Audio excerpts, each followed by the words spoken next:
아침에 나로 주의 인자한 말씀을 듣게 하소서.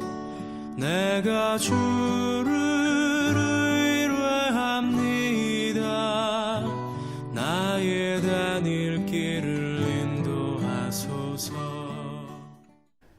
사랑의 주님, 감사를 드립니다. 추석 명절 이른 새벽 주님의 음성을 듣게 하시니 감사를 드립니다.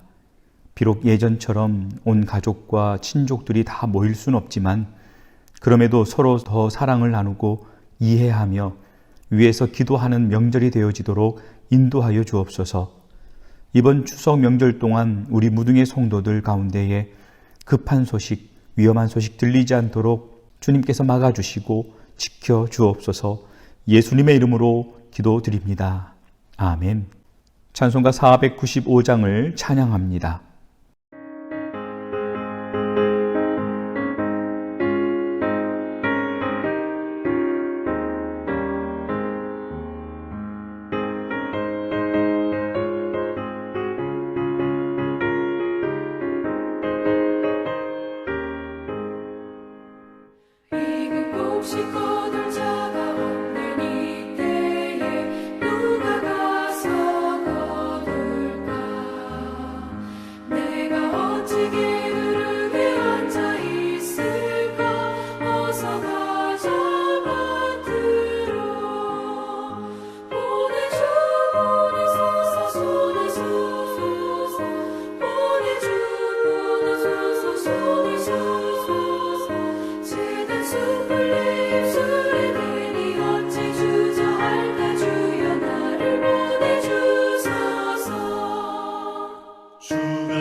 우리에게 주시는 하나님의 말씀은 출애굽기 18장 1절에서 12절의 말씀입니다. 모세의 장인이며 미디안 제사장인 이드로가 하나님이 모세에게와 자기 백성 이스라엘에게 하신 일, 곧 여호와께서 이스라엘을 애굽에서 인도하여 내신 모든 일을 들으니라. 모세의 장인 이드로가 모세가 돌려보냈던 그의 아내 십보라와 그의 두 아들을 데리고 왔으니 그 하나의 이름은 게르솜이라. 이는 모세가 이르기를 내가 이방에서 나그네가 되었다 하미요, 하나의 이름은 엘리에셀이라. 이는 내 아버지의 하나님이 나를 도우사 바로의 칼에서 구원하셨다 함이더라. 모세의 장인 이드로가 모세의 아들들과 그의 아내와 더불어 광야에 들어와 모세에게 이르니 곧 모세가 하나님의 산에 진친 곳이라. 그가 모세에게 말을 전하되 내 장인 나 이드로가 내 아내와 그와 함께한 그의 두 아들과 더불어 내게 왔노라. 모세가 나가서 그의 장인을 맞아 절하고 그에게 입 맞추고 그들이 서로 문안하고 함께 장막에 들어가서 모세가 여호와께서 이스라엘을 위하여 바로와 애굽 사람에게 행하신 모든 일과 길에서 그들이 당한 모든 고난과 여호와께서 그들을 구원하신 일을 다 그 장인에게 말하매 이드로가 여호와께서 이스라엘에게 큰 은혜를 베푸사 애굽 사람의 손에서 구원하심을 기뻐하여 이드로가 이르되 여호와를 찬송하리로다. 너희를 애굽 사람의 손에서와 바로의 손에서 건져내시고 백성을 애굽 사람의 손 아래에서 건지셨도다. 이제 내가 알았도다. 여호와는 모든 신보다 크심으로 이스라엘에게 교만하게 행하는 그들을 이기셨도다 하고 모세의 장인 이드로가 번제물과 희생제물들을 하나님께 가져오매 아론과 이스라엘 모든 장로가 와서 모세의 장인과 함께 하나님 앞에서 떡을 먹으니라. 아멘. 오늘 본문은 우리에게 모세 개인과 그 가족의 이야기의 일면을 보게 합니다. 성경이 이런 이야기를 기록하여 놓은 것은 다 의미가 있습니다. 본문에서 우리는 어떻게 출애굽의 사건이 또 다른 결과, 즉 영혼을 구원하는 일에 관련되었는가를 볼 수가 있는 것이죠. 모세와 이스라엘 백성들은 드디어 하나님의 산 호렙에 당도했고 거기에서 진을 쳤습니다. 우리는 모세가 언제 아내 십보라와 두 아들을 처가로 돌려보냈는지 정확히 알지 못하지만 모세의 장인 이드로는 모세가 왔다는 소식을 듣고 모세의 처자식을 데리고 와 모세는 오랜만에 가족과 다시 만나게 됩니다. 그러나 성경은 그런 감동을 그려내기보다는 특별히 모세와 장인 이드로와의 관계를 초점을 맞추고 있습니다. 그러면서 어떻게 미디안의 제사장인 이드로가 하나님을 알게 되었고 그에게 구원의 사건이 어떻게 일어나게 되었는가 우리에게 보여주고 있는 것이죠. 먼저 우리가 본문에서 주목해야 될 부분은 모세의 증거입니다. 모세가 무엇을 장인 이드로에게 증거하는가 그것이죠. 많은 개인적인 이야기들이 있었습니다. 많은 일들이 있었죠. 그러나 성경은 모세가 장인에게 한 이야기의 중심이 어디에 있는지를 우리에게 보여줍니다. 그것은 하나님에 관한 이야기였고 또 하나님께서 베푸신 구원의 이야기였습니다. 1절을 보면 장인 이드로가 모세에게서 어떤 이야기를 들었는가를 먼저 설명하고 있죠. 이렇게 이야기합니다. 하나님이 모세에게와 자기 백성 이스라엘에게 하신 일, 이렇게 기록되어 있습니다. 그러면서 이어서 또 이렇게 이야기합니다. 여호와께서 이스라엘을 애굽에서 인도하여 내신 모든 일, 이런 일들을 다 들었다라고 이야기하죠.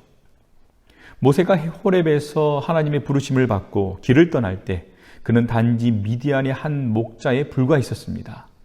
이드로가 아는 모세는 한 사람의 평범한 목자였죠.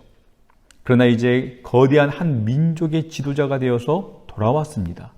하지만 모세는 자신에게 도취되지 않았습니다. 그는 장인 이드로에게 내가 이런 사람입니다. 이런 메시지를 전달하지 않았습니다. 그는 단지 하나님께서 자기 자신에게 그리고 이스라엘 백성에게 어떻게 행하셨는가 이것들을 이드로에게 말했습니다. 여러분, 이것이 복음 전도의 핵심적인 요소인 거죠. 8절을 보게 되면 이것을 다시 모세가 말한 것에 초점을 맞추어서 설명을 합니다. 8절 읽어보면 모세가 여호와께서 이스라엘을 위하여 바로와 애굽 사람에게 행하신 모든 일과 길에서 그들이 당한 모든 고난과 여호와께서 그들을 구원하신 일을 다 그 장인에게 말하매라고 되어 있습니다. 여기서 주어는 누구입니까? 바로 하나님이십니다. 여기에는 어떤 다른 것들이 들어올 자리가 없습니다. 처음부터 끝까지 철저하게 하나님이 주어이시고 하나님께서 행하신 일을 증거하는 것이 우리의 복음 전도의 중요한 핵심이라는 것이죠. 여기서 모세는 무엇보다도 자기 자신에게 하나님께서 하신 일을 말하고 있습니다. 그것은 자신이 경험한 일들이었습니다. 복음이라는 것은 그저 지적인 깨달음이 아닌 어떤 신학 지식을 전하는 그것이 아닙니다. 그럼 복음은 뭡니까? 바로 경험에서 변화되고 새 사람이 되어지는 것이죠. 모세는 장인에게 그것을 이야기하고 있는 것입니다. 1절에서 하나님이 모세에게 와라고 말합니다. 무슨 말입니까? 모세 개인에게 행하셨던 하나님을 이야기하고 있는 것이죠. 여러분, 이것을 우리는 뭐라고 말합니까? 간증이라고 말합니다. 지금 예배드리고 계시는 우리 성도님들 간증 한두 개쯤은 다 가지고 있지 않습니까? 간증은 단지 어떤 드라마틱하거나 충격적인 사건만을 가리키는 것이 아닙니다. 여러분, 간증이 뭡니까? 일평생 주님을 믿고 살아오는 동안 하나님께서 나와 함께 하셨고 나에게 행하셨던 일들을 고백하는 것, 그것이 간증이죠. 그렇기 때문에 우리의 간증은 처음 믿을 때보다 시간이 지나고 세월이 가면 갈수록 더 풍성해지고 많아질 수밖에 없습니다. 모세는 장인에게 복음을 전하면서 이 부분을 결코 놓치지 않았던 것입니다. 그렇다면 사위로부터 들은 이야기에 대해서 이 장인 이드로의 반응은 어떠했습니까? 장인 이드로의 반응을 통해서 구원받은 사람의 전형적인 특징 몇 가지를 우리에게 오늘 본문은 이야기하게 됩니다. 첫 번째는 뭡니까? 바로 기쁨이었습니다. 9절을 한번 읽어보겠습니다. 9절입니다. 이드로가 여호와께서 이스라엘에게 큰 은혜를 베푸사 애굽 사람의 손에서 구원하심을 기뻐하여. 아멘. 장인 이드로는 여호와 하나님의 구원하심을 기뻐했다라고 말합니다. 여기서 기뻐하여라는 단어는 우리가 흔히 생각하는 그런 의미가 아닙니다. 드물게 사용되어지는 단어인데 원어의 뜻은 이렇습니다. 기쁨에 압도되는 상태, 사람의 영혼 깊숙이 흐르는 행복감, 이런 뜻이 있는 단어입니다. 특별히 이런 단어를 사용하는 것은 사위로부터 들은 하나님의 그 이야기가 그저 일반적인 것, 그 이상이었음을 보여주는 것이죠. 여러분, 복음을 들은 사람이 이러한 반응을 보이게 되는 것은 결코 흔한 일이 아닙니다. 이것은 전적으로 영적인 현상이라고 말할 수가 있는 것이죠. 이드로는 지금 하나님의 구원의 이야기를 듣고 단지 기뻐하는 수준을 넘어서 구원의 하나님을 향해서 경배하고 경외하고 있는 자리에까지 변화되어 가고 있다는 것입니다. 두 번째로 이드로의 반응은 찬송이었습니다. 우리 10절 말씀 읽겠습니다. 이드로가 이르되 여호와를 찬송하리로다. 너희를 애굽 사람의 손에서와 바로의 손에서 건져내시고 백성을 애굽 사람의 손 아래에서 건지셨도다. 아멘. 그는 기뻐서 즉각적으로 찬송을 그 입에서 발했습니다. 여기서 사용하고 있는 하나님의 이름은 바로 언약의 이름 여호와입니다. 여호와를 찬송했다. 이드로의 입에서 여호와 하나님을 언급했다라는 것이죠. 모세가 전한 이야기의 모든 주어가 하나님이었기 때문에 이 이드로 또한 하나님께 모든 영광을 돌리고 있는 것이죠. 마지막으로 12절에서 이드로는 번제물과 희생을 하나님께 드리고 아론과 이스라엘 모든 장로가 이드로와 함께 하나님 앞에서 떡을 먹었다라고 성경은 기록합니다. 이드로가 하나님께 제물을 드렸고 아론과 장로들과 함께 하나님 앞에서 떡을 먹었다는 것은 오늘날로 말하면 예배를 드렸고 성도들끼리 교제를 했다는 것이죠. 예배는 오직 하나님을 알고 하나님을 섬기는 하나님의 백성만이 드릴 수 있는 것입니다. 기본적으로 하나님의 백성이 아닌 자들은 하나님을 예배하지 못하죠. 할 수가 없습니다. 그리고 성경이 말하는 교제는 성령의 교제를 말합니다. 그러므로 교제는 그리스도인들만이 할 수 있는 것입니다.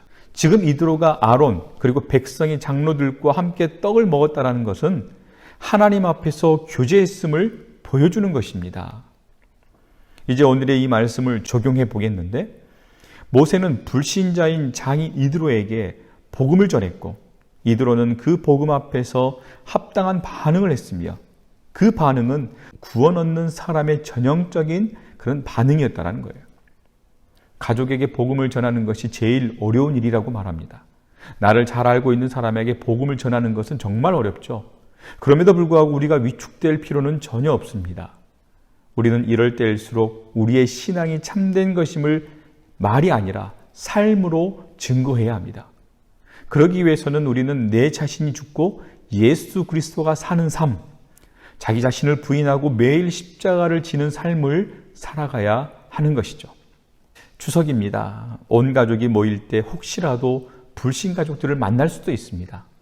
이럴 때 이들을 무시하거나 옹졸한 그런 태도를 보이는 것처럼 정말 어리석고 못된 태도는 없을 것입니다. 우리의 태도로 보이지 않는 장벽을 쌓기도 하고 허물기도 하는 것입니다.